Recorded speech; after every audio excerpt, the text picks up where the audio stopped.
اور مرنا تو مسلمان ہی مرنا، اور سب مل کر اللہ کی ہدایت کی رسی کو مضبوط پکڑے رہنا اور فرقے فرقے نہ ہو جانا، اور اپنے اوپر اللہ کی اس مہربانی کو یاد رکھنا جب تم ایک دوسرے کے دشمن تھے تو اس نے تمہارے دلوں میں الفت ڈال دی اور تم اس کی مہربانی سے بھائی بھائی ہو گئے، اور تم آگ کے گڑھے کے کنارے تک پہنچ چکے تھے تو اس نے تم کو اس سے بچا لیا۔ اس طرح اللہ تم کو اپنی آیتیں کھول کھول کر سناتا ہے تاکہ تم راہ راست پر رہو۔ اور تم میں ایک جماعت ایسی ہونی چاہیے جو لوگوں کو نیکی کی طرف بلائے اور اچھے کام کرنے کا حکم دے اور برے کاموں سے منع کرے، یہی لوگ ہیں جو کامیاب ہیں۔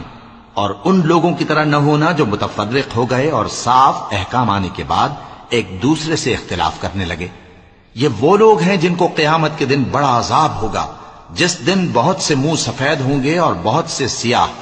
تو جن لوگوں کے منہ سیاہ ہوں گے ان سے اللہ فرمائے گا کیا تم ایمان لا کر کافر ہو گئے تھے؟ سو اب اس کفر کے بدلے عذاب کے مزے چکھو۔ اور جن لوگوں کے منہ سفید ہوں گے وہ اللہ کی رحمت کے باغوں میں ہوں گے اور ان میں ہمیشہ رہیں گے۔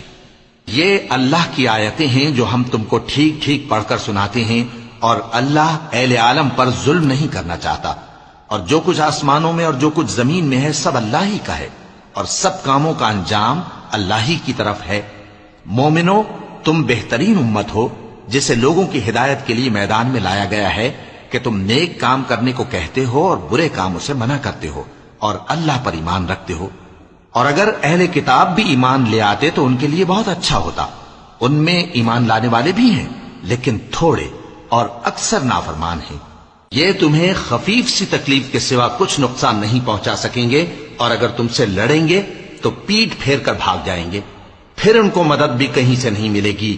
یہ جہاں نظر آئیں گے تم دیکھو گے کہ ذلت ان سے چمٹ رہی ہے، بجز اس کے کہ یہ اللہ کی پناہ میں یا مسلمان لوگوں کی پناہ میں آ جائیں۔ اور یہ لوگ اللہ کے غضب میں گرفتار ہیں اور ناداری ان سے لپٹ رہی ہے۔ یہ اس لیے کہ اللہ کی آیتوں سے انکار کرتے تھے اور اس کے پیغمبروں کو ناحق قتل کر دیتے تھے۔ یہ اس لیے کہ یہ نافرمانی کیے جاتے اور حد سے بڑھے جاتے تھے۔ یہ بھی سب ایک جیسے نہیں ہیں۔ ان اہل کتاب میں کچھ اچھے لوگ بھی ہیں جو رات کے اوقات میں اللہ کی آیتیں پڑھتے اور اس کے آگے سجدے کرتے ہیں۔ وہ اللہ پر اور روز آخر پر ایمان رکھتے اور اچھے کام کرنے کو کہتے اور بری باتوں سے منع کرتے اور نیکیوں پر لپکتے ہیں، اور یہی لوگ نیکوکار ہیں۔